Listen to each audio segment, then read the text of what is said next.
Hello बाबू, phone की थी, काम कर रहे थे ना इसलिए नहीं उठा। मान जाओ ना, कैसे कर रही हो, इसी से गुस्सा आता है। नया साल में गुस्सा वाला बात करी, नया साल है गुस्सा गुस्सा के नहीं पुरनकी वाली छोड़े, पुरनकी वाली चल चल, नया नया साल छोड़ा, नया पट बेचे, नया पटे बेचे की डीजे बजाइले रे रे रे रे, की नया साल मनाइले रे, की नया साल मनाइले रे।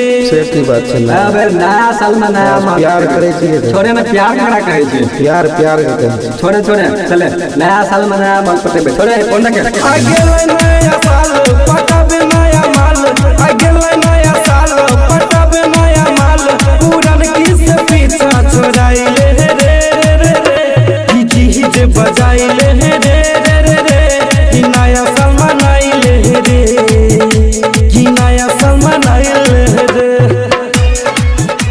एबर गया अब तोरा के बोले, तोय कते मुंह लटके न छै, फोन लगबै छियै ना पर मार बिजी बता रहे, परेशान छियै। तब तोरा नहीं पता छो, नया साल में वो नया पटे नहीं होते, चल बताऊं नया पटे बे, छोड़े 20 के साल रहले न पास, कह रे नया कुछ खास रे, 21 के साल सुन रे यारबा, माल पटाबे झकास रे।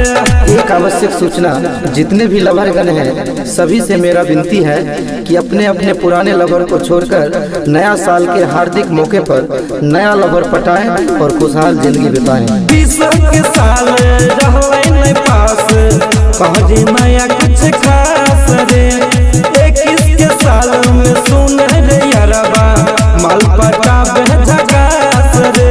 पटाइले नया साथी तब मिल के करबै पार्टी, पटाइले नया साथी तब मिल के करबै पार्टी, बियर मुर्गा मंगाइले रे रे रे रे, की डीजे बजाइले रे रे रे रे, की नया साल मनाइले रे।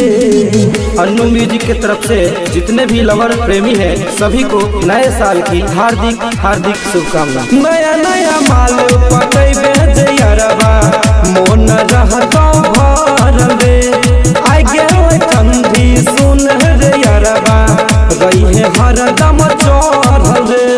जितने भी लवर प्रेमी हैं पुरनकी जीएफ को हटाएं, नया साल में नया माल पटाएं और खुशहाल जिंदगी बिताएं।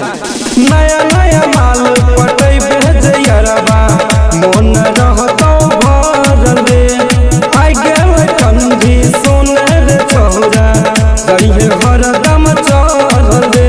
मोहित के मने बात करे न शुरुआत, मोहित के मने बात करे न शुरुआत, हमर वो के संग में बोलाइले रे रे रे रे, की डीजे बजाइले रे रे रे रे, की नया साल मनाइले रे, की नया साल मनाइले रे।